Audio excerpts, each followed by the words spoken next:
So you have to explore those things. And if you do have a child coming over to your home all the time and they're always eating dinner, you need to explore that. Hey, your family's not gonna miss you tonight for dinner. You've been over here for 3 nights now, and having that conversation with those children. And then I'll also tell parents, if they got a friend over and the mom and daddy don't know they over there, you need to pick up the phone and have that conversation to let them know, hey, your child is at my house, because you don't know what is taking place. I mean, I think, like I said, we miss out on having that communication. People are not communicating as they did before. That's Samantha's friend, but you don't know where Samantha's friend live. You don't even know Samantha's friend's name. And Samantha's friend's been over your house for a whole week. Why? Does Samantha's friend don't have anywhere to live? What is taking place with Samantha? And now she's been in your house for a whole week, and you do not even know why this child is here. That's a problem. That's a problem. And so those are some of the signs we have to look for. Definitely younger children, aggression. They get aggressive.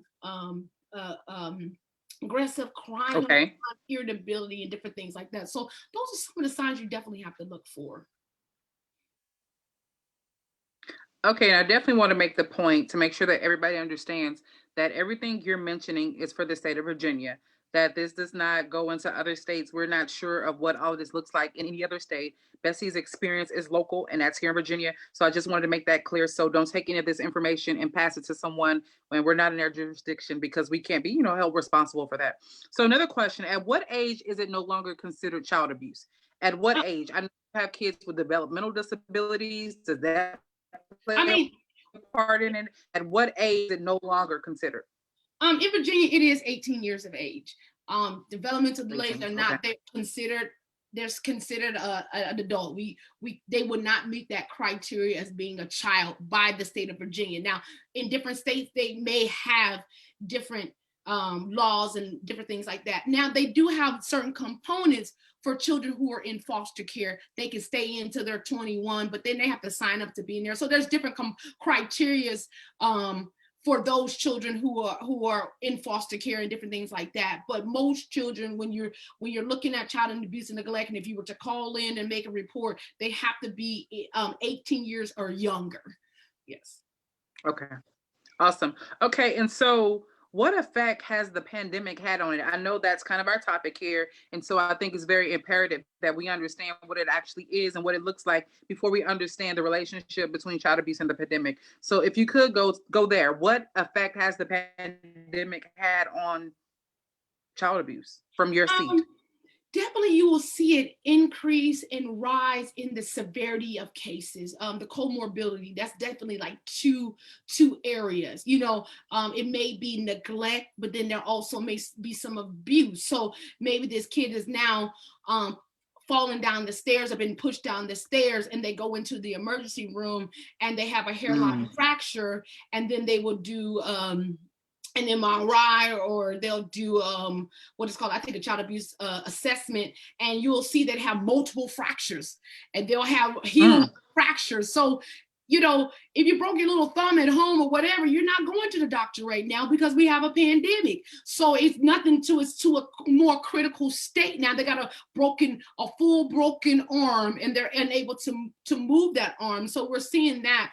Also, you're seeing underreporting because kids are not in the schoolhouse right now. They're not with those mandated reporters. They're not at those after school appointments. They're not going to PCP appointments and getting those routine dental checks and those routine physical checks. So you're seeing that they're not seeing those counselors as they used to see on a regular basis. I mean, because like I said, these kids are in school all the time. A teacher knows, like, hey, something's going on with this child. Johnny, last 6 months, he's been doing good. His grades are good.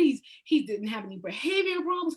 Then he sees this gradual decline. And so teachers, they've been trained and they're aware of, like, hey, what's going on? I mean, it's our role and our responsibility to go out. We're mandated to do that, to do the investigation. We're not having them to investigate, but definitely you can use your eyes and you can see what is going on with the child. So we definitely see that during the pandemic. And I think here in Virginia, I think we had a call. I think, we've had several fatalities, and you got to remember, we're only in the month of February. And so, those are serious. Those are serious things that are taking place during the pandemic. So, as I've always, and I continue to say, children right now during the quarantine are the silent victims, because, I mean, like we're talking now, the teachers got a small window. They may see some passing by, right, something in the background. Now, one thing I can say, teachers now can see into the home. That was one thing they can see in the home, but they're only still seeing a small picture into the home than they did before. But however, they still got a small window, and they really don't know what's taking place, because there's 30 other kids online. So little Johnny's not going to be like, well, this happened to me at home, versus if the teacher were to pull them to the side and they would have that conversation, he or she could divulge and have that conversation with that child, and they could divulge or disclose what is really going on. So that's the difference we're looking at during the pandemic. Okay, awesome. Thank you for that. So another question, from a clinical perspective, is there a cycle between the abuser and their past? So do you see relationships from the abuser and them abusing someone else? Is there some type of relationship there?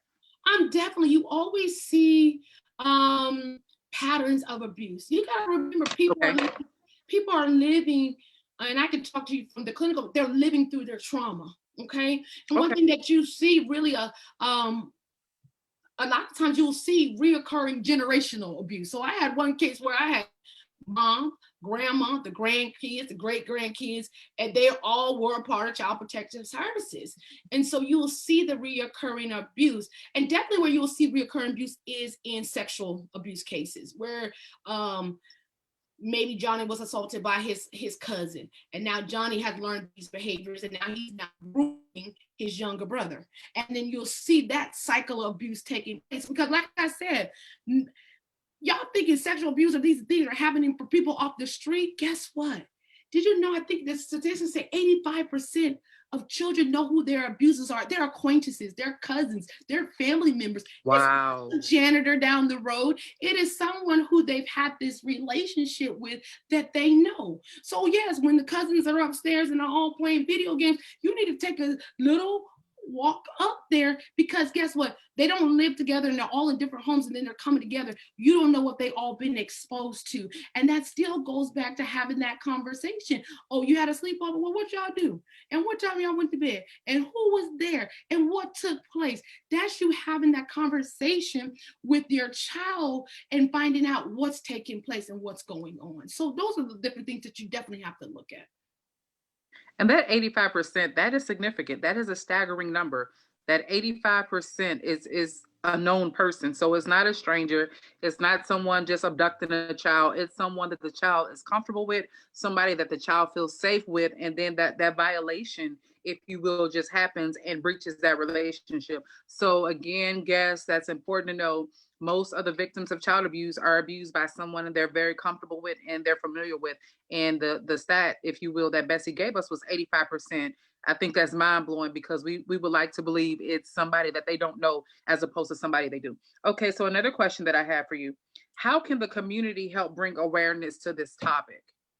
And like I said, talking to these children, like I said, if Samantha's at your house every week, find out why Samantha's there.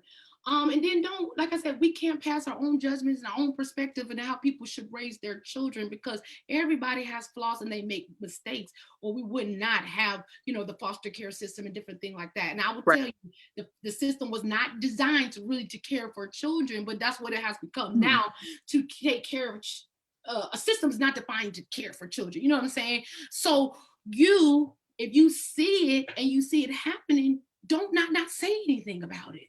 Don't say, well, you know what? That was real messed up how she punched him in his chest. How many times has Johnny been punched in the chest?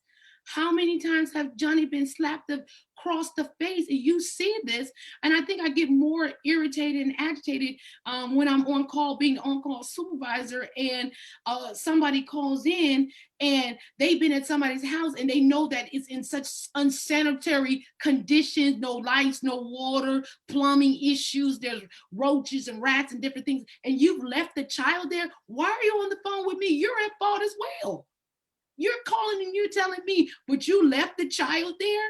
You know what I mean? Ask the questions. I mean, come on already. Say something.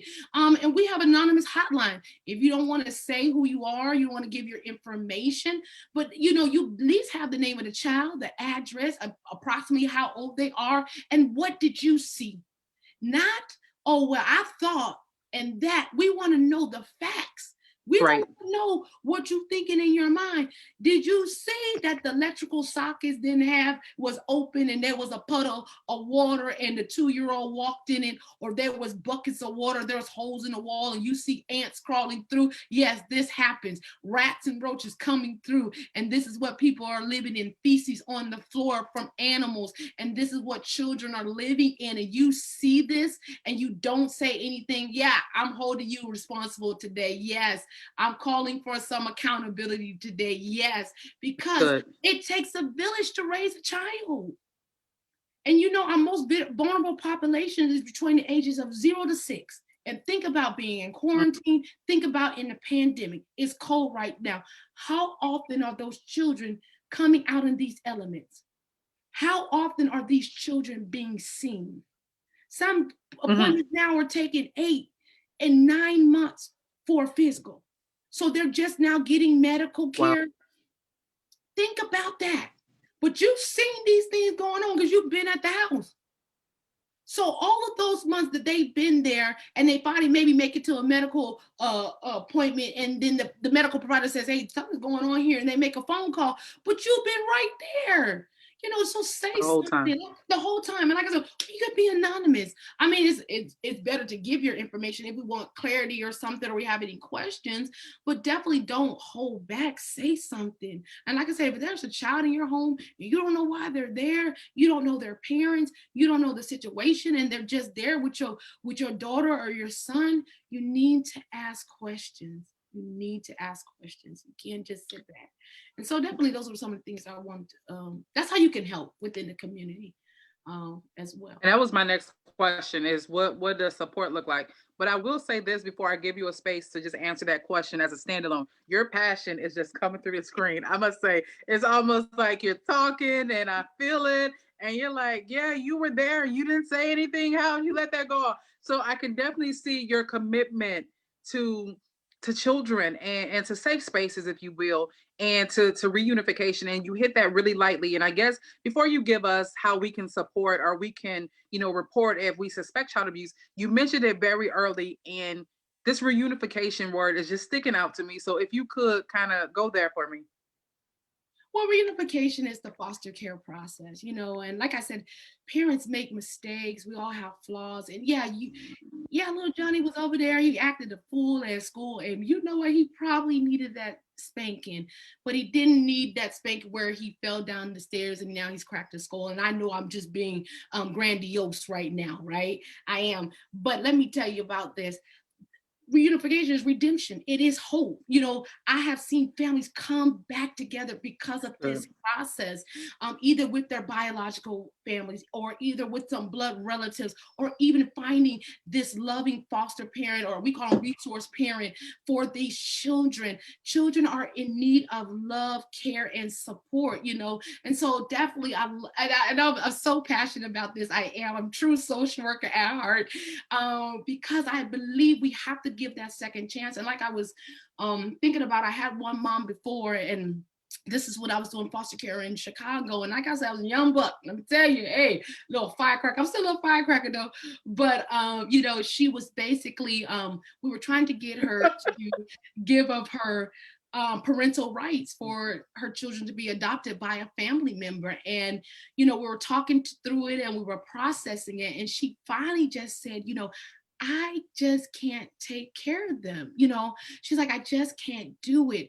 And where I thought I would look at it as a negative, it actually brought me hope and strength for her. It was a strength, because I think it takes a lot to say what you cannot do. You know, so many people are like, she should have did this or she could have done Right. it. it takes a lot to say, I'm not in a place to adequately care for my children, so I am going to let them go to grandma's house. I am going to let them go there and be able to be cared for. And a lot of times some people go away and they get themselves together, and that goes back to what I initially said.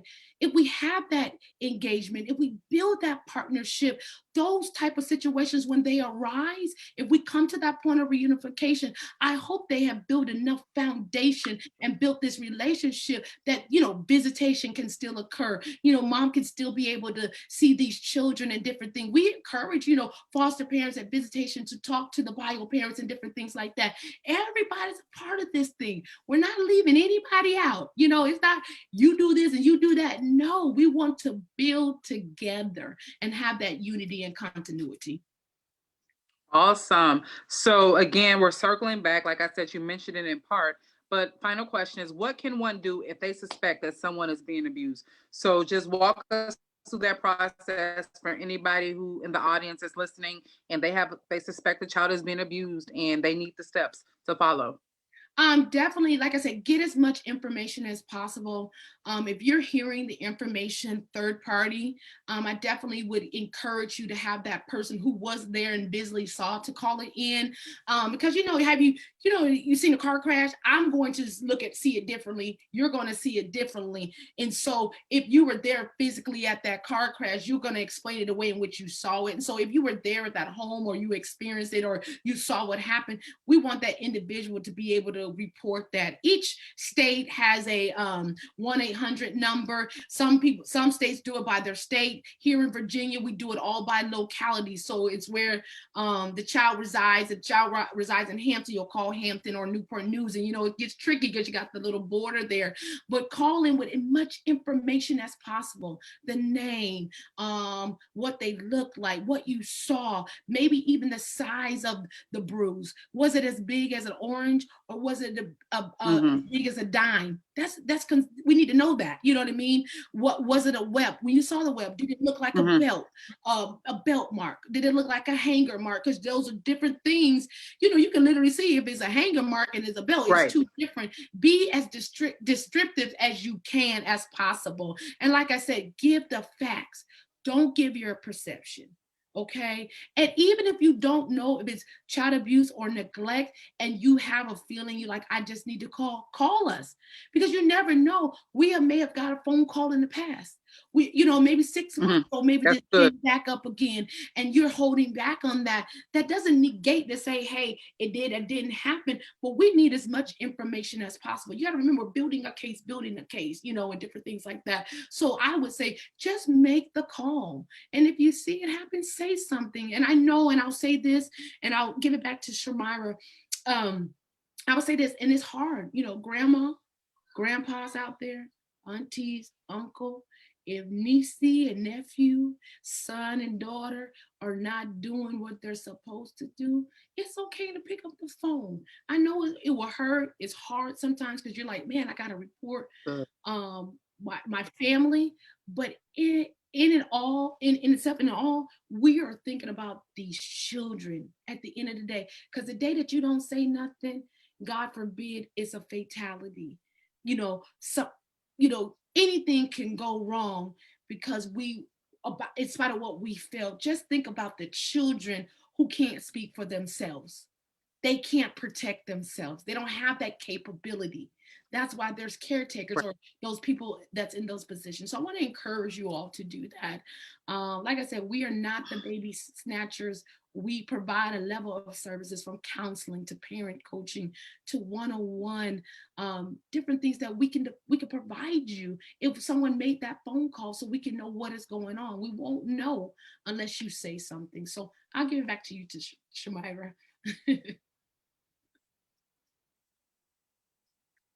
Well, first, that's just again, I hear your passion, and I think it's important for all our viewers to understand that some children in situations don't have a voice, and Not having a voice is big if you're being violated very frequently, very often. One question that you answered for me was that there's sometimes a relationship between the abuser and them abusing someone else. And so, with that being said, a lot of people have not taken advantage to get themselves in order and heal, to kind of get over what has happened to them. And cyclically, they do it again to someone else in their family because some people didn't see nothing wrong with it, or that's just a way of life, if you will.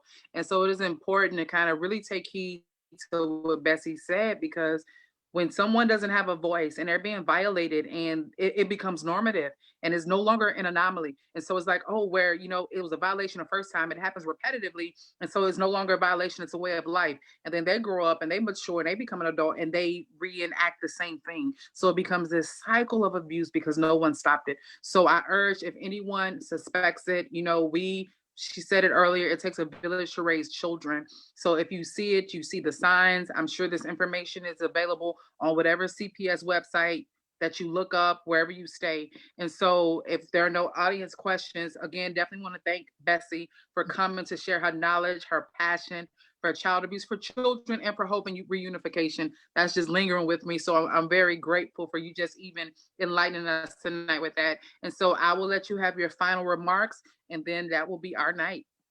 Oh, yes. If you have any questions out there, I definitely would take questions. I'm definitely, Shamira, it was definitely great talking to you about my passion. I'm definitely passionate about children and families, and I definitely want to put this in there. I think my strong Christian faith really just drives me. And I just believe that we can give hope. We can give hope. We have something to offer someone. And so I take that with me every day. So definitely it was just amazing just to sit with you and chat. You also can go to www.childwelfare.gov, and actually it has a listing for each state if you would like to make a report, or you had any informations and how to make a procedural ballot report to whatever agency they have out there. And so if just pick up the phone and make the call. So I appreciate you for having me on your show tonight. Well, thank you. And we definitely, again, I'm just fired up over here. So again, your passion definitely came through. We definitely want to thank our sponsors, House of God Worship Center, our leaders, Bishop Gary Rogers and First Lady Lisa Rogers. Thank you to all our guests and all our viewers. Again, apologizing for the technical difficulties, but life happens. And so it could be attributed to the rain. There's a lot of people online right now, but we thank you if you were able to come back. And we want to invite you to our service. So join us here on Facebook, Zoom, every Sunday, 11 a.m. And we'll see you next month. First Friday, 7 p.m. Thank you. Have a good night. Signing off from the Hub. Bye. Bye.